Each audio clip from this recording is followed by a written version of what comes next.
En la lecture de ce jour, frères et sœurs, Maître Paul, par sa première épître aux Corinthiens au chapitre 8, nous parle du fait de manger des viandes aux idoles sacrifiées. Il nous explique que bien des puissances célestes ou encore terrestres sont souvent considérées comme des divinités, mais que d'une certaine manière, elles ne sont que des autorités imaginaires. De l'imagination des hommes, elles sont le fruit, le miroir de leurs incompréhensions, de leurs peurs ou encore de leurs envies. Ce sont là tout simplement des formes d'idolâtrie. Mais ne soyez pas trop hâtifs à penser que ce genre de pratique soit l'apanage du passé, car bien souvent encore au sein de nos sociétés, l'arbre qui cache la forêt se voit octroyer, à l'image de naguère, les mérites et qualités de cette dernière.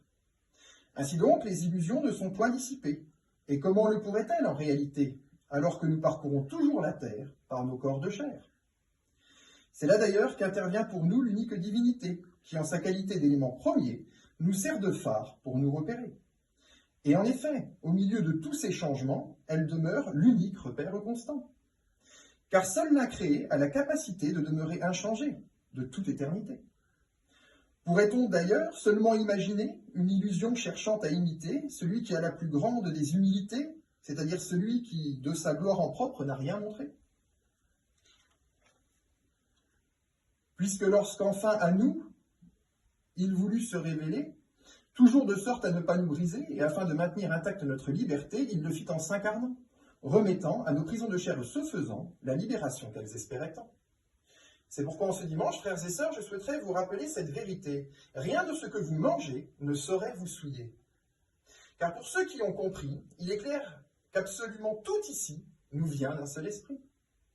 Et quelles que soient les illusions que l'on peut par des rites apposer sur une nourriture en particulier, il n'en demeure pas moins qu'elle n'a qu'une seule provenance, en vérité. Mangez donc sans risquer de votre âme l'intégrité, car seul ce qui sort de votre bouche, en réalité, a le pouvoir de vous souiller.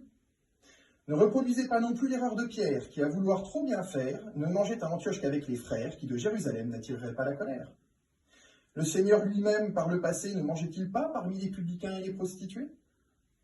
Au final, les seules choses qui devraient vous inquiéter sont de savoir qui a besoin de manger lorsque vous invitez, et comment ne pas choquer ceux qui vous reçoivent volontiers.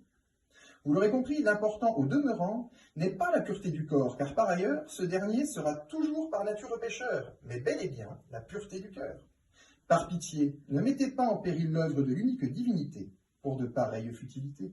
Amen.